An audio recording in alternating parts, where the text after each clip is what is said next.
This week, I'm turning 50 on Friday.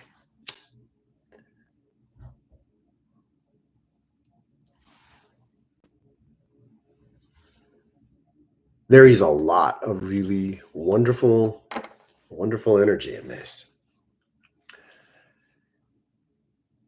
It's an incredible thing to take stock of life and feel really wealthy. Feel really wealthy in all the ways that matter most.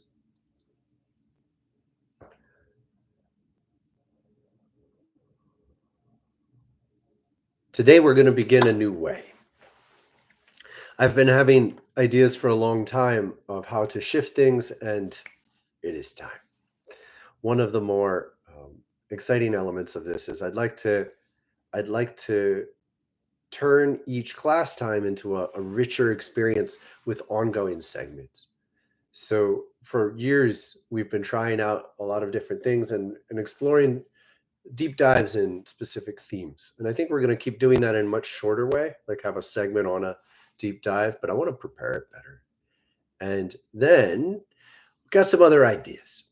So I want to do a section where you just throw out like one word or phrases on a theme, and I offer my spiritual insight to the extent I have anything valuable, and I'll tell you if I don't. There's a way of receiving the world, understanding, appreciating, recognizing reality through a spiritual lens with added dimension. And I believe I can offer a lot of that to you. I'd like to do a segment on prayers to allow you to bring up themes, and I will bring up themes as well, address them, and turn them into prayers. And so I'm sure we could get better at it, but there's a real art to bending a negative experience into a positive intention and steering it with the way you hold it. And heart storming. Heart storming is where I just hold my heart and only speak what's there. So it's it can be disjunctive at first, but it gets deep. And it's valuable for me to do it, but it's also valuable as a like mirror, like learn to do this because it's a shortcut through so much chaos into what matters most. All right. That being said, I'm going to start with prayers. So I would like you to think of anything or anyone you want to pray for and post it. And you can keep it simple and I'll amplify it. I've got a couple of my own right now, and that's where we're going to begin. So my family just had a meltdown. My son is extraordinarily focused on whatever he's doing, and he doesn't do the things to get his life going. We're homeschooling him. It's dramatic. I think it really suits his personality, but it means it's on us. And he's not good with moving in any kind of schedule.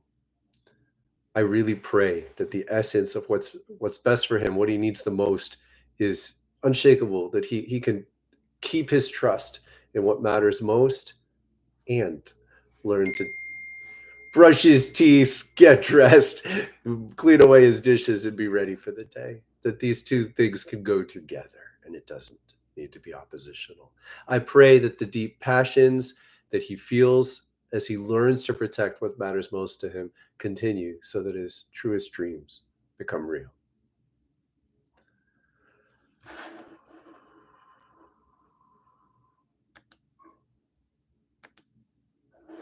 Hey, I just lost my. I've got some message here from YouTube and it's getting in the way of seeing anything. I can't see people talking.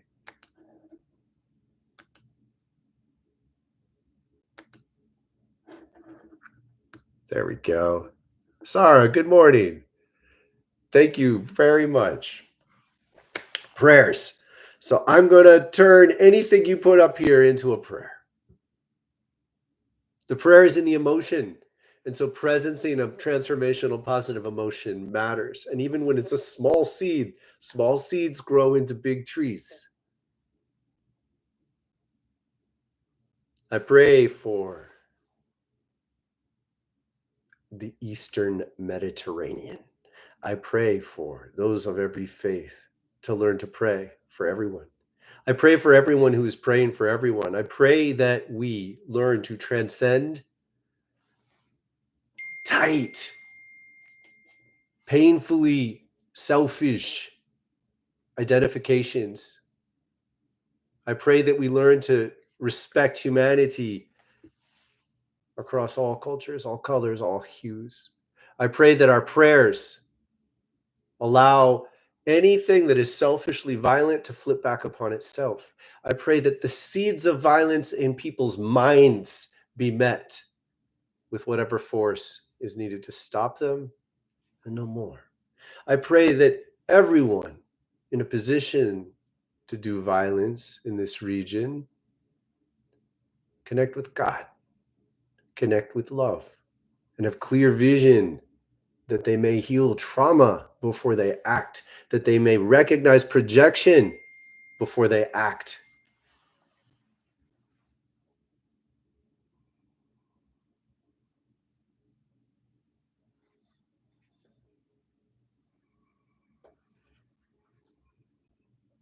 I pray that aggression itself be understood for what it is. Wherever it be found, may we all learn the skills of flipping aggression back upon itself, that we may dance in the process of flipping energies back and redirecting them towards their source, such that everything that is violently dominant dominates itself and turns itself off. And we may maintain a heart of joyful power that's greater than this, that's greater than this. And thus, we don't design oppositional ways. We go with ways of love, and anything else just kind of boom into the ground, boosh, turns itself back down.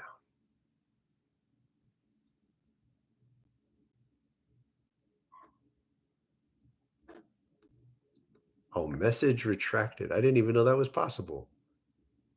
All right. Give me things to pray about. Give me things to pray about.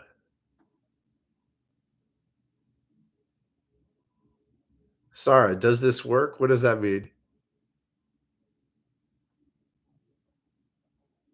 It says message retracted, message retracted. All right.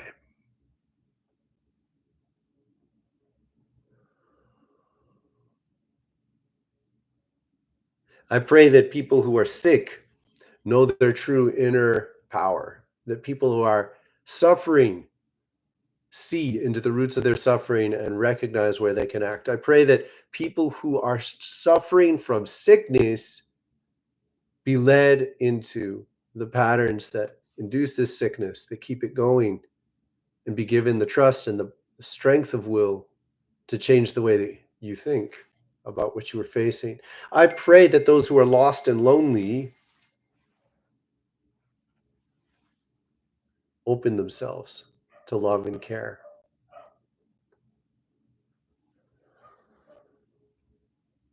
I know someone who has been considering taking their own life. I pray that they be present with a new light, a little spark of hope that leads into a new way that allows them to allow their old self to die, that they may embrace something worth living for and that they feel it. I know someone who has been open to accepting abuse. They've allowed it, they've justified it, they've thought they deserved it, they thought there was no other way. I pray that they learn to say no with exactly the strength that is needed, no more and no less, and be present with inspirational hope. I pray that love be with them as they heal their traumatic response to love, for love brings up pain, and to trust that when it comes up in this way, you are not under threat now. The threat is from the past. I pray that this trust is present and that the love is healing. I pray that people who abuse themselves, because I know I'm thinking of someone right now who abuses themselves, I pray that you recognize this abuse as it begins and find a pause. Find a pause. Just this, create a pause in the abuse. And in this pause, begin to explore alternatives and explore them. Try this. Did it work? Try this. Did it work? But the commitment is to create a pause as you notice the instinct for abuse. Don't just hold it down. Don't just wrestle with it. Create a pause and begin to think of what actions you can explore to change this pattern. You know who you are.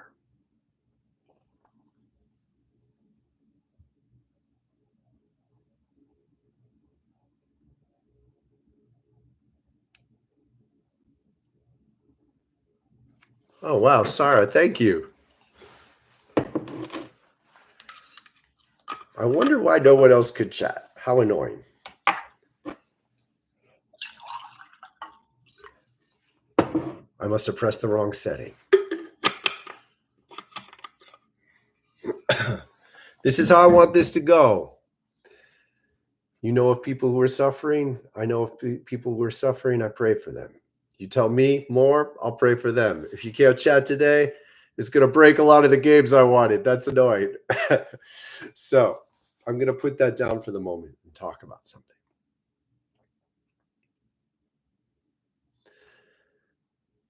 ADHD.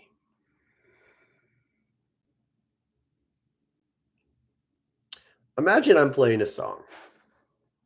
We're going to do this right now, all right? I'm playing a song. And this song is, it's okay. It's okay. There's nothing wrong with it. There's nothing, you're used to it.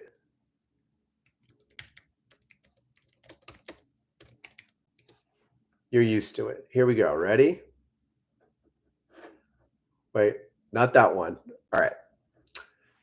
I'm going to get two songs going. You're going to see how this works. I'm excited about this.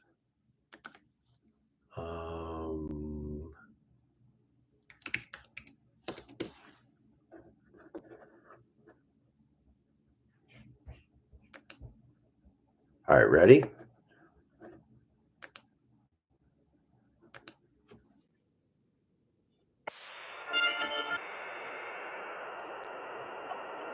So here's a song. I hope you can hear it, right? Okay, it's going. You're listening to it. You're used to it.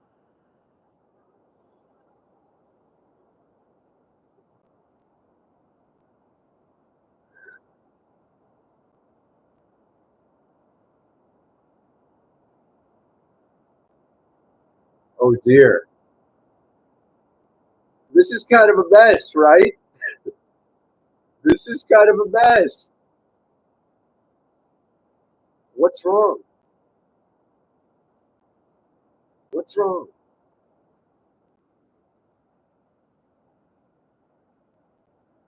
Two things. Two things at once. Darn it. My grand experiment is not working. Let's try this again. Ready? I got it. All right. Believe me, this is worth it. It's exciting. We got a song.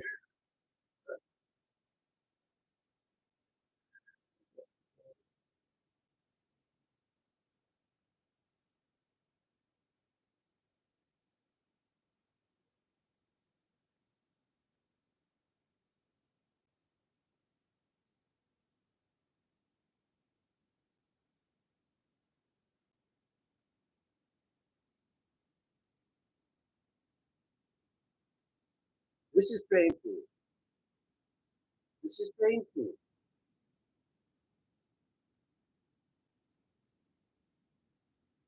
No, it's not.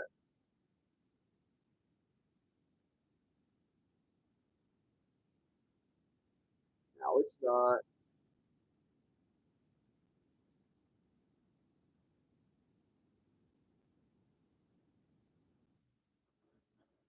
This is life.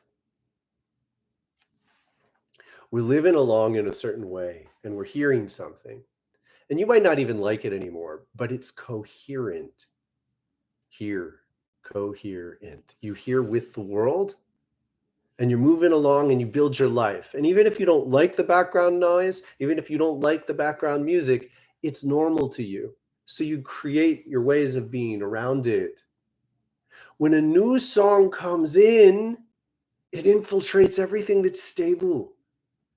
That new song becomes a target of frustration and resentment, understandably so. Because what you're experiencing is the contrast between two songs that are pulling you apart. One of the most common reactions to change, to calls for change in this life, is to reject the new music because the new music hurts. The new music introduces dissonance into your reality. It can be extremely challenging to realize that you might have to stop the old music. You might not even know how. You might not have the resources within your consciousness to contemplate outside of what has been normal to you and turn that old music down. But if you react against the new music, you may well not have any influence at all. You start to fight it, you start to obscure it, you're just going to add even more confusion to the mix. And you're remembering what it felt like before the new music sounded, but that's gone. To embrace a new world, it's necessary to recognize that our power to understand what's happening to us matters greatly. ADHD. Yes, we're still talking about this. Here, this child has a deficit of attention to me. This child is sick because he doesn't know how to pay attention to me. Really? Really?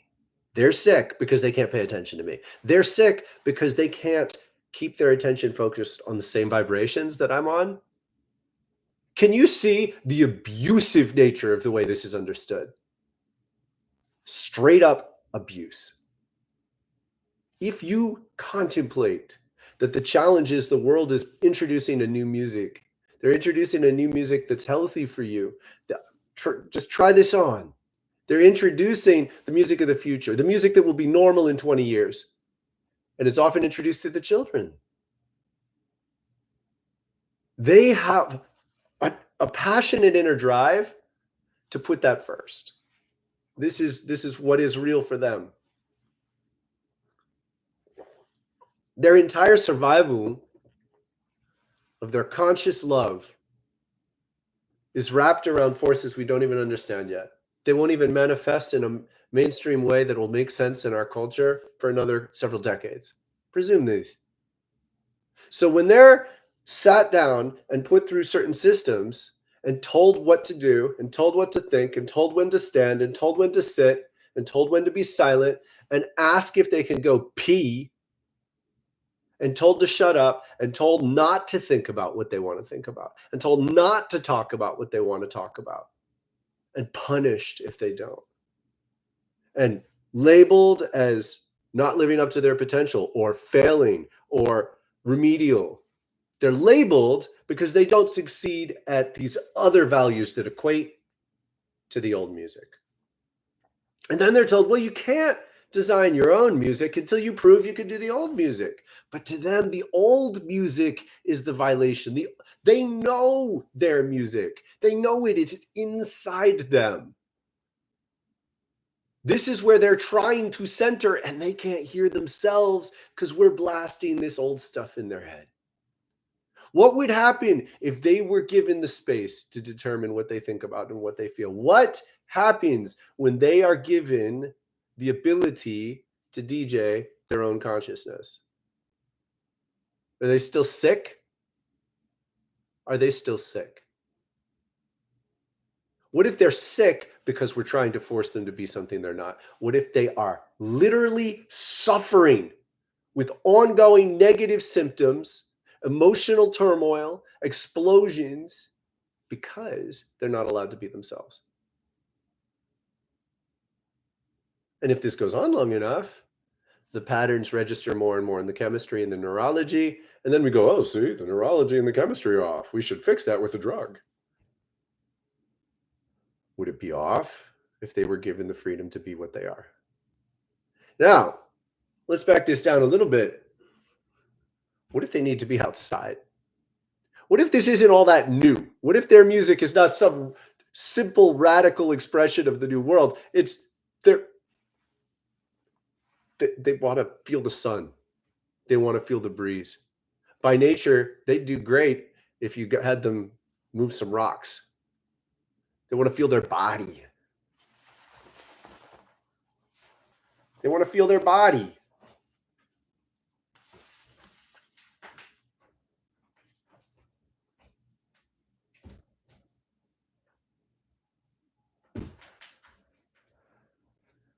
I have been able to do that. Go up, go down into a headstand. Do this throughout the day. Give yourself space to own it, because this is likely you too, right? You weren't given permission to be yourself, right? Have you felt you were free to live the vibrations that you need to live? Have you been taught to poison yourself? Let me tell you something. Vampires will always teach you that garlic is bad for you. Vampires will always teach you that garlic is bad for you. A kid can't sit still in the chair, so they're hyperactive. What if they need to be moving around and you're the one that told them to sit too long? This is a basic cognitive logic test. They teach it in 7th grade. I think I remember it in 6th grade. If someone is hyperactive, then they need to move. If someone is forced to sit still, then they will become hyperactive. Like, these are not complicated connections here. If someone is hyperactive when they're forced to sit still, they're sick? That's not even a necessarily logical conclusion. If you just look at it a little longer, you might want to explore whether allowing them to move more would remedy the situation. But when you live in a system that doesn't give any ability to question these patterns, or very limited ability to question these patterns, what are you going to do? What if they need to get up every 10, 15 minutes to do such things? What if they need to do that? I'm going to try one more time.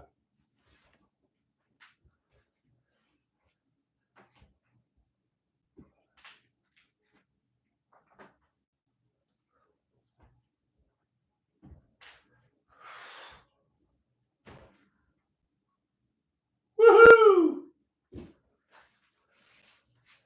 And that did not hurt. So I have done that on a level where it hurt, but that one did not hurt. So that's pleasant. That's what I'm going for. This does something for me. It brings a joy and a fire into my presence. It doesn't even take very much time. When you weave goals like this into your day, you charge yourself up. By the way, going into an inversion, people go through years without going into inversions beyond like reaching down to touch their toes. Years. I mean, think about how absurd that is. These children are not only bringing a new vibration into the world, they're calling us back into our body. They're calling us back into being alive. They're calling us to put health first. In the Western world, we have not admitted that school systems are essentially designed to babysit the children. Some of the best people in any community end up being teachers consistently. Wherever I've gone, some of the kindest, most loving, caring people in the world end up becoming teachers. I love them. It's the structure. Mortgages built in. Families have to make a certain amount of money. Families need their adults to be working a certain amount of time. Children have to be somewhere so the adults can work. This is the foundation. This is where it started. Then they started to ask about how to teach. But these children are getting sick in these structures. Sick. They don't have a deficit of attention to anything other than their true selves. They have a deficit of attention to what they really need. And if you give them what they really need, they won't be sick.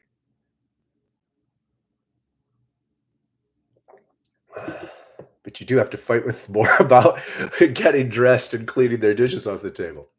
It's a little bit difficult.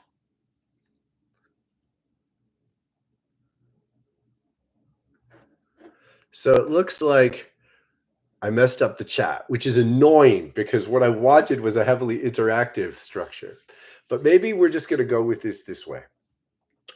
One of my initial intentions was to read this document, 50 Life Lessons as I Turn 50, and I can't read it fluidly enough. So I'm going to have to make a video out of it, and I'm sorry for the misleading title. But I'm really looking forward into this segmenting. So Jack suggested this. Thank you so much, Jack. And it's honestly, I've had a similar idea in the past. I just never stuck with it, and I want to. So heartstorming, prayers, definitions, not like spiritual insight. Like you give out themes, I offer something on it. I could do readings and general Q&A. We're going to play around with segments that work.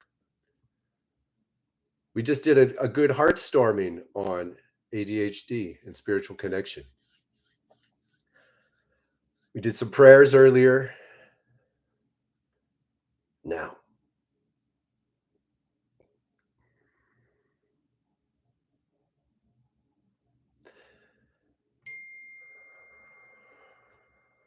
I'm feeling actively resentful that I don't know how to turn my beeps off on my phone.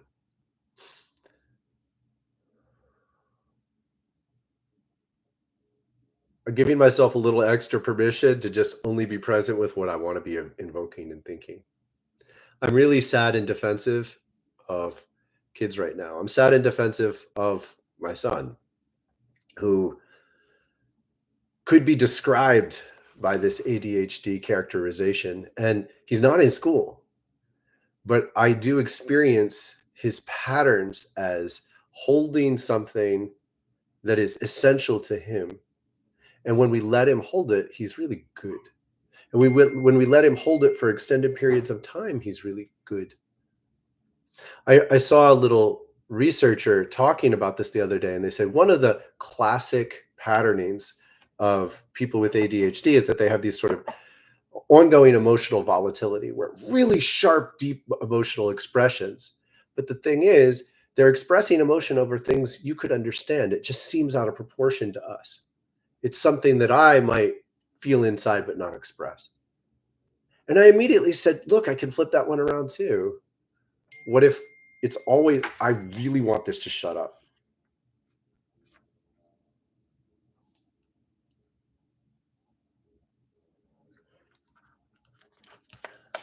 I don't know how to make my phone stop beeping.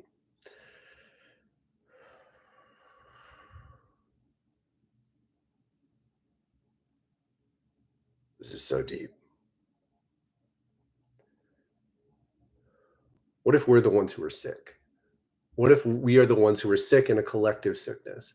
What if we were raised, most of us were raised in a society that taught us to repress normal emotional expression, that taught us that it's crazy or psychotic or hysterical to express feeling? And the reason the emotions are out of balance is because they are being subjected to the pressure to be repressed. So we never learn through a pattern of normal expression. I know I mirror this for my son. I've made a commitment to learn to feel my emotions. I do cry, I do get angry, but it's out of balance. It's like building up, building up. Ooh. There's not a rhythm to it that one could argue is natural.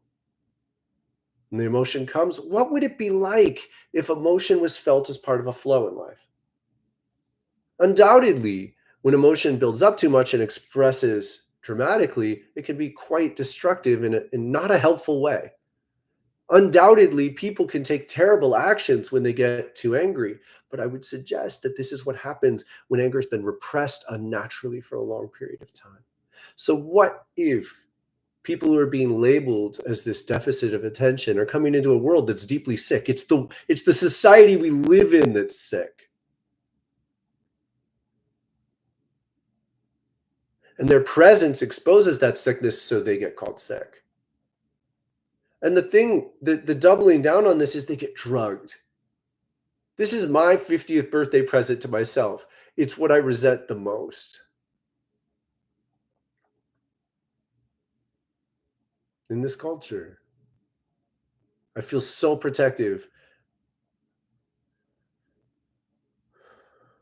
of everyone who goes through these.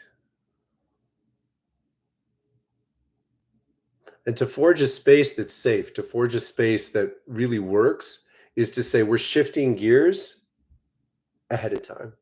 We're creating space where we design what really is healthy.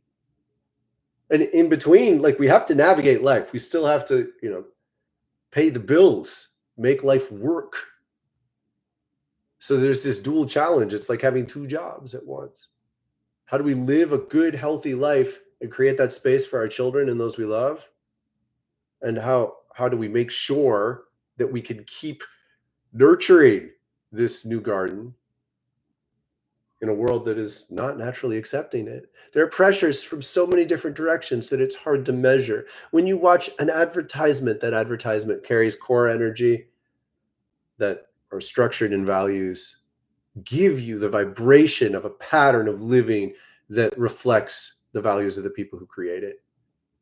What we consume with our attention, what we consume with our attention feeds us in ways we have not understood, which is why it becomes so crucial to pay careful attention to how you feel when you consume media. To be able to recognize how your body is reacting, because essentially, when you're watching something long enough, you're going out of your body. Your consciousness is actually focused on the information. And you can learn to recognize that your body will have a reaction. It will typically have a very clear reaction to whatever you're paying attention to. Now, if it's something that's good for you, sometimes it'll make you glow. I can remember from being a child having extreme emotional reactions with what I now know of as energetic releases during poignant moments in movies.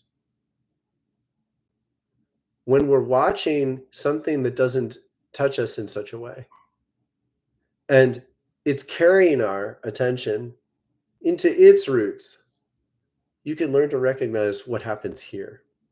And one of the most crucial gifts you can give yourself is to be aware of how your body is reacting to whatever you're putting attention on.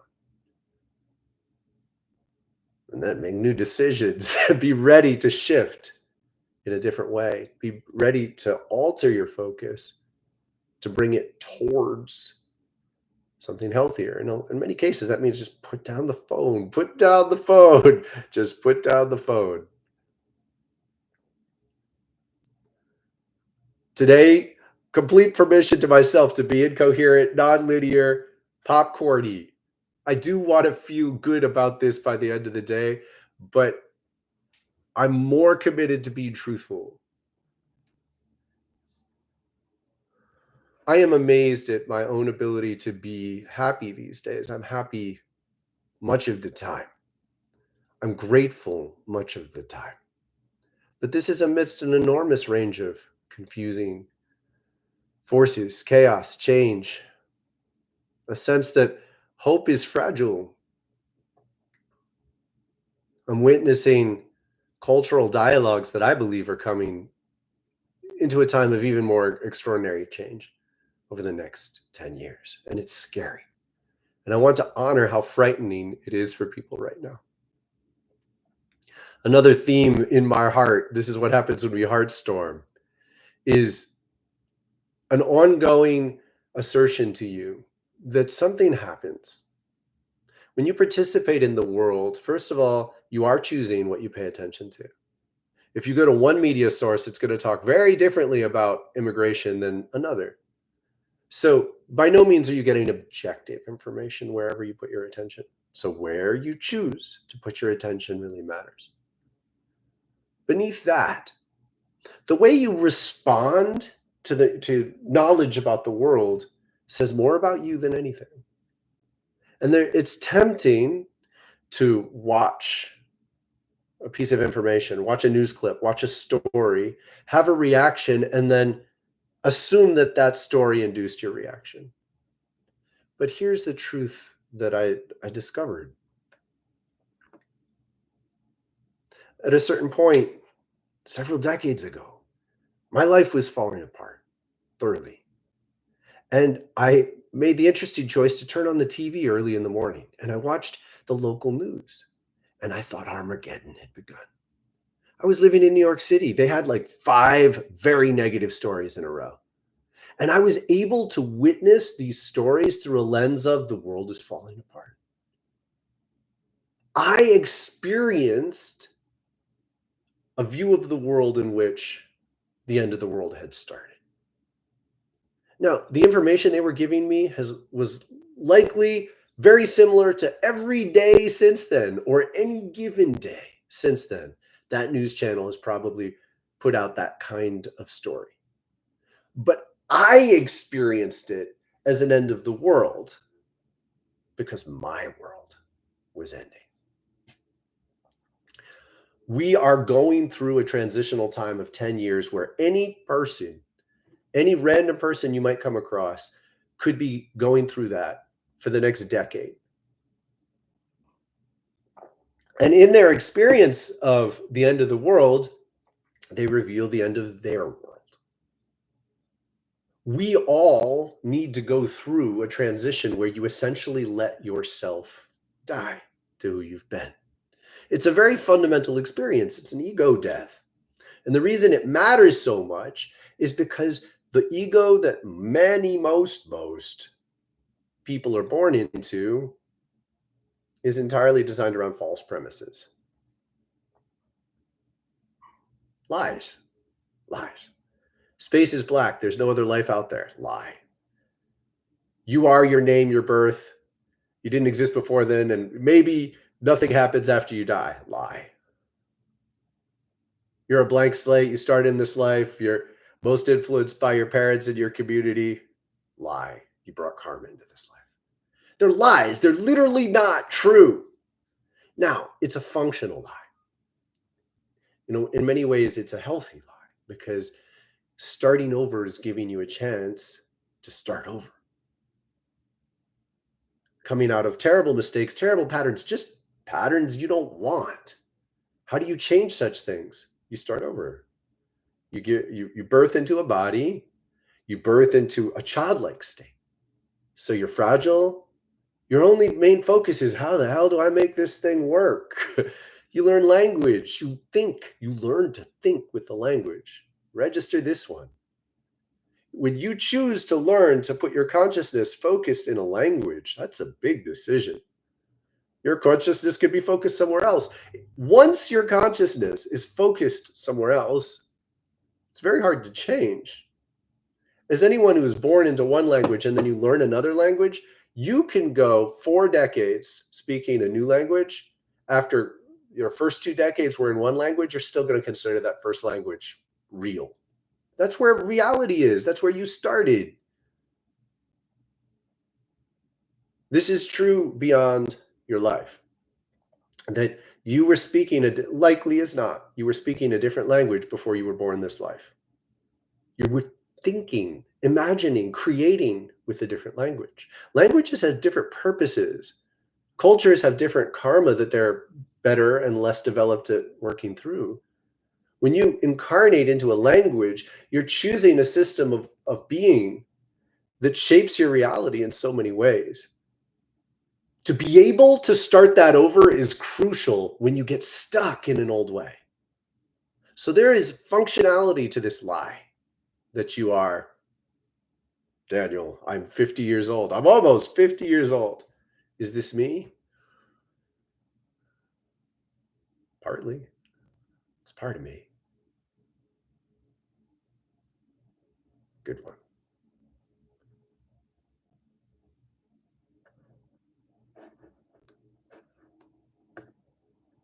Thank you, Sarah, for working on it. And I'm sorry.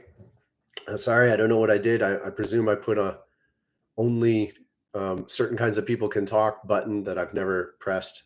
I was doing it quickly yesterday, but I'm going to go with it and keep seeing where this develops. That's enough of that theme. Whoosh, whoosh, whoosh. I want to talk about So years ago, I was heavily politically involved and largely a liberal Democrat. And I went out into the world and I learned to argue with people. I once I went to a conference at West Point, believe it or not, in college. And by the end of the 4 or 5 day conference, one of the officers was calling me the questioner because I was just like at them. And the primary theme that I went at them with is, don't you, by believing in violence, by thinking with violence, you're making violence more real. And I just pushed them from every direction. I'm like, how do you know that the people you see over there wouldn't behave differently if you behave differently? I really had this projection lesson in me early. And one student was the only one who responded to me in a way that worked. He said, as long as there's war, don't you want people who study it well enough to win with as little violence as possible? And I was like, well, I'll be present with that. But to ask that question, to hold that question, what is the least amount of violence possible, is not the same as saying, hit me, hurt me. It's saying, I'm going to win. Now I want to win by doing as little damage to the world as possible. And I maintain one of the core central values to doing this well is to learn to flip people's negativity and aggression back upon themselves. And when you are good with your karma, you get the right, the spiritual right to do this. When you are regularly owning yourself, you get to flip things back on other people. And you're flipping back exactly the negativity they give you. But to have the discretion to be able to do that takes spiritual maturity. Because up until a point, you're not good at it. You can't tell the difference between them being aggressive and your fear that you project on them. You treat them through the lens of your fear, and then they react because they feel violated that you're pushing them with a very uncomfortable fear force. Now, they might not be able to put those words to it, but they walk into your presence. You see them through this fear. They say, hey, what are you doing? You see their face. You're like, look at them. They're aggressive. It's gone. It's already over the you confirmation bias. To transcend this is to say, I'm committed to a world where we're all happy. I'm committed to a world where we're all thriving. And if you're not going to thrive, it's going to be because you generate negative prayers. So I'm also committed to a world where you deal with everything you make. If you're living in a way that says, I want you to suffer so I can win, then I want you to suffer so you can't win. And there's an elegance and a sadness to this because you have to care about people more while they suffer. It's more comfortable to just be like, yeah, they deserve it. Well, they kind of do if they're generating such negative prayers. But you won't rest unless you hold a space of compassion that has to be more present with how sad it is when someone loses their divine presence.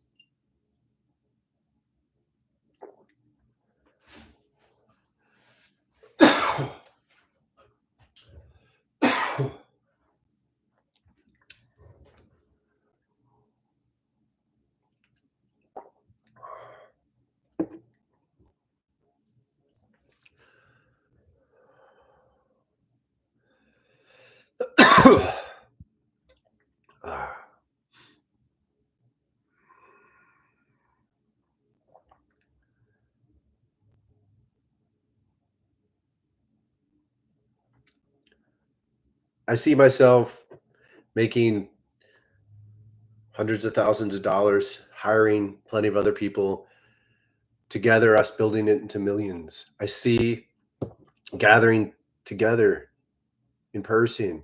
I see incredible, simple, gracious, healing gifts coming through us. I see magic emerging from the spaces we create with each other and for our families and those we love in our everyday lives. I see incredible miracles beyond the edge of what we know to be real, just around the bend of what's possible. I see with my inner vision a much more beautiful future, and a much more beautiful future through this work. I see it and therefore I breathe with it and I know that it is real. In the process of making this more real, we're confronted by challenges that are plausibly terrifying. It could be tempting to stay numb because the joy of embracing hope and love and passion makes you more susceptible to feeling pain. It's a terrible choice, but many people make it. Turn down your feeling. Turn down your feeling. Sacrifice the joy, the passion, because you really just don't want to feel the pain. I don't want to feel the pain. I don't, but I'm willing to feel some. Yesterday I went up into a handstand on the sidewalk and I knew I could feel it happening. I just floated right over and landed on my back. And I was like, whoa. And I'm like, oh, I'm like, hey, guess what? I'm fine. And so I went up and I did another one, but just gentler, where I felt my strength and the pain stopped. No, I don't want to land on my back and feel the pain, but I'm willing to in order to stay alive. There's a difference between needing pain.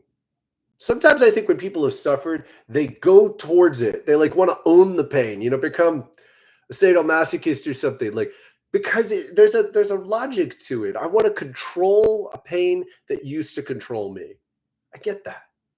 But I think there's a much better way. There's a much better space where it's riskier in a way. It's more vulnerable. In a way, it's more frightening because you're focusing on the joy and saying, hey, I'm willing to experience the pain when it comes.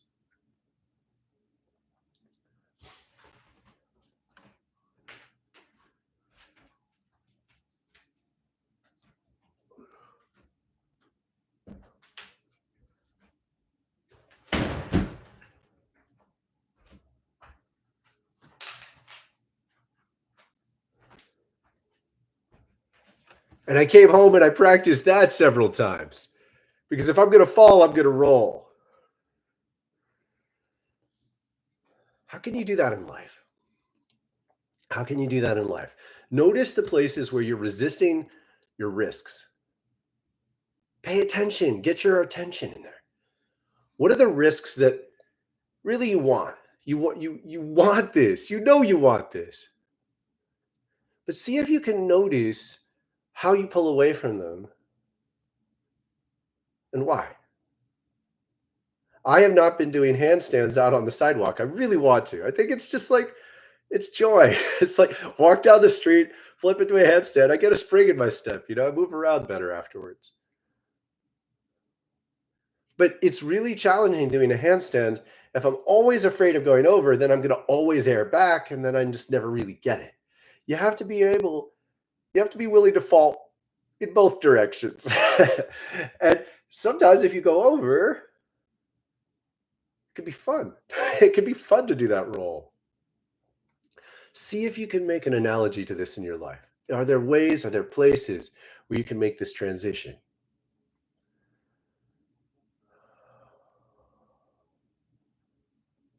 Uh, it's good. It's good. I want to encourage you to do a lot more yoga off the mat. Yoga off the mat means that you spring into poses wherever you are. And you learn to give yourself what you need.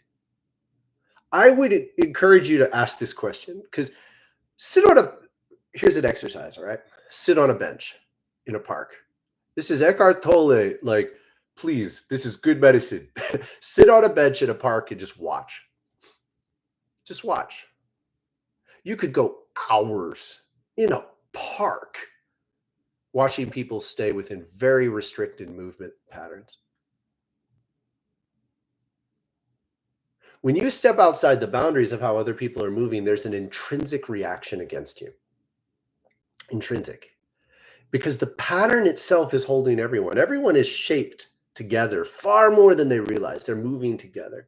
And when you move differently, when you go substantially outside the norm of how other people are moving, it shakes them.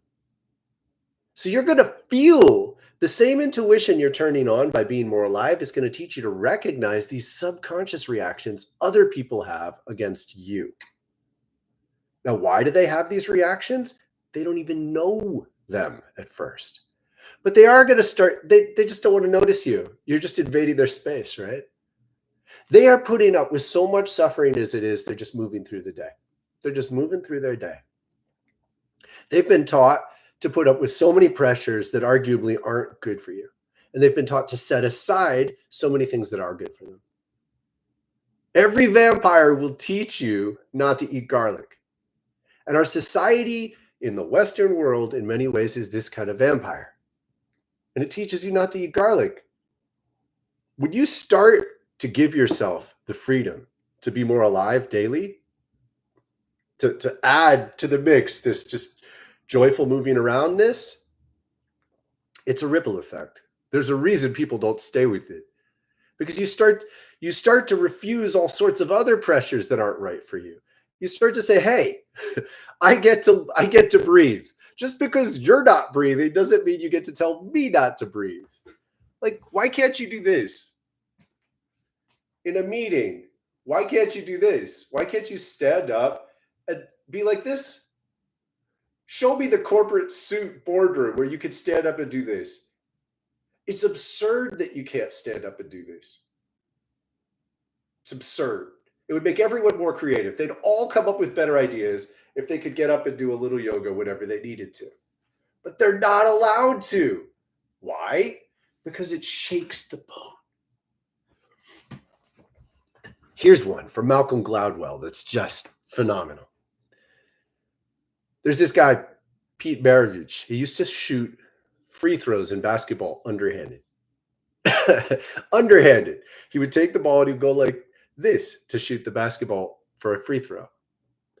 He shot one of the highest free throw percentages in NBA basketball history for his whole career.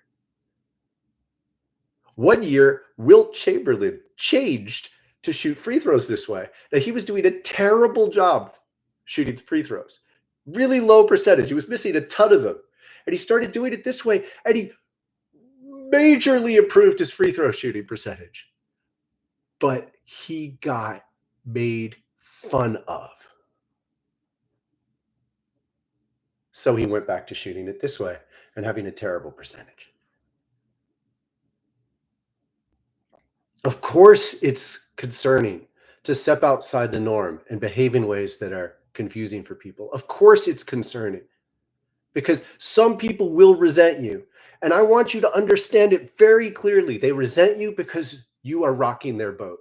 They resent you because they are putting so much work into not rocking their own boat that when you do rock their boat, you are undermining their sense of who they are completely. You're shaking up the patterns of their stability just by existing. And you have to maintain the trust within yourself that it is not right and it is not fair that other people's restrictions be translated onto you. They have every right to stay stuck and sick if they want to. We have collectively as a society decided that it's okay to make absurd levels of noise within communities. Absurd levels of noise from our machines, typically machines that are in some way or another killing nature with ease, destroying nature quickly so you don't even have to recognize what you're doing. And we have tacitly decided that it's completely acceptable to make all this noise. We have tacitly decided that it is completely acceptable to brutally cut through trees year after year after year to make sure that the wires on our streets are accessible.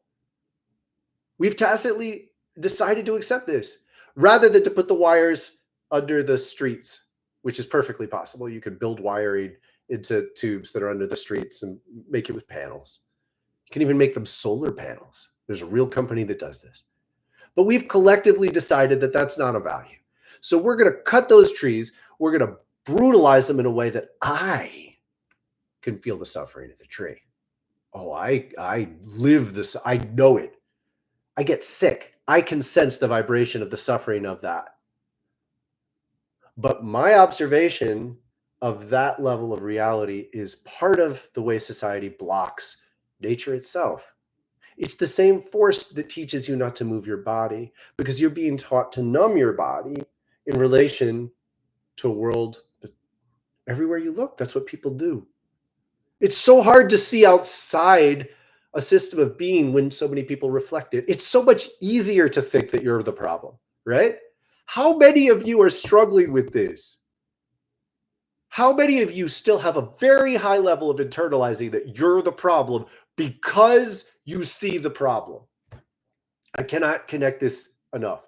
You see the problem honestly, and therefore you bear the sense that maybe actually you're wrong and you're the problem.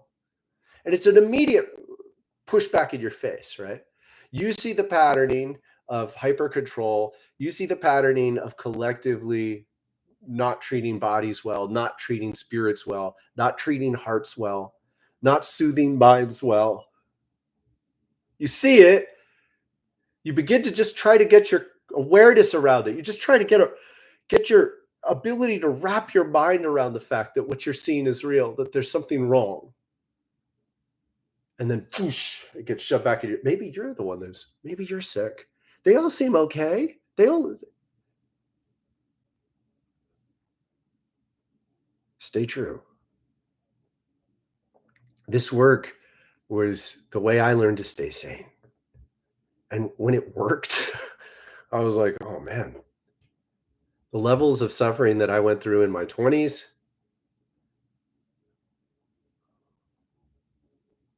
terrifying, terrifying. I am so glad to almost be 50. I'm healthier and happier in many ways than I've ever been. I can't do quite as many of some physical things, but I can do an awful lot of what I've always been able to do.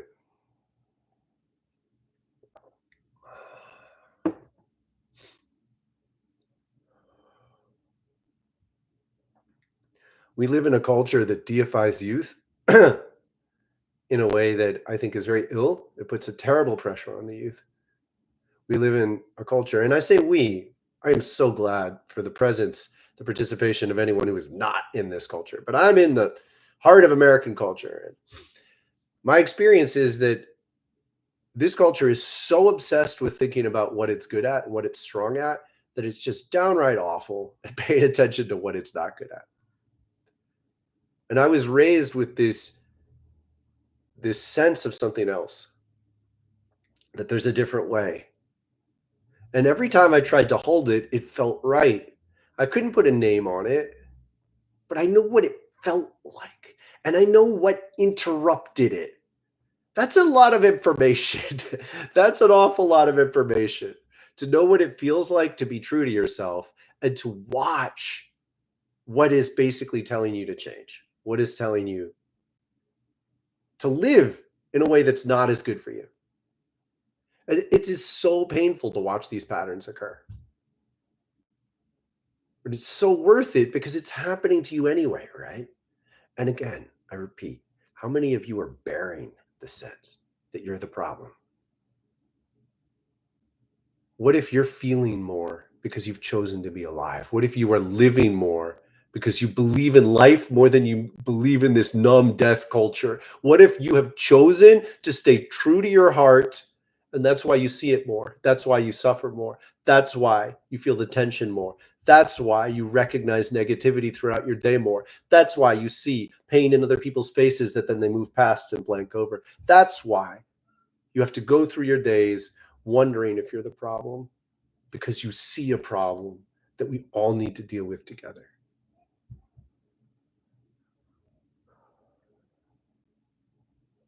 Please believe in you. This is medicine to help you believe in you. Stay fun, stay joyful. I don't want to be more trite than that. You know me. I want you to get your practice into your life and then integrate it even more. I want you to spring into fun, joyful poses wherever you are. Triangle pose is really fun. Did you know that? Triangle pose? Really fun pose. It does something for you. Get down like this. And you can just explore in here. And right here, you get your hips to part a little more. And as you do, both legs get stronger. Both legs. And you can just move around a little to feel it. Both legs get stronger.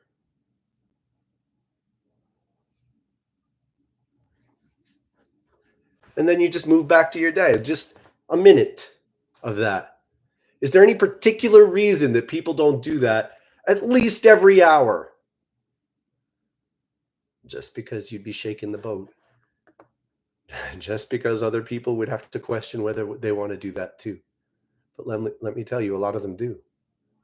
A lot of them do. A lot of them will say thank you. A lot of them will say, wow, I watched you doing yoga. That really looked great. I remember one day I did a sun surrender practice in a park, and there was a group of young African American kids. And at first they were talking, and I recognized my resistance. Like, they were intense, like there was this and it felt hostile. And I immediately gripped, and I'm like, okay, I see what I'm doing. And I smirked to myself, but I had to do the work. I had to be like, look, they're living on more intense vibes than I am. They rock my boat just by existing. And I'm like, okay, put this into the practice. So I go into the practice, and I'm like half an hour in, and this one guy goes, that, I got to learn me some of that. I got to learn me some of that. That's cool. That's cool, mister. I was like, that was the last thing I expected. I was so self-conscious doing yoga in front of them. I've experienced being mocked and mercilessly when I do yoga. I anticipated, I projected that they would react against me. And he gave me more appreciation than I'd received in ages. And you got to live for that. You got to live for the knowledge that plenty of other people are suffering too, and plenty other people want to wake up too, and plenty of other people recognize that when they try, they get smushed, and plenty of people around you, many of whom you may not expect, want you to come to life, and will use your coming to life as inspiration to do the same. It's my 50th birthday this week. The best birthday present you could give to me is to commit to loving yourself in this way.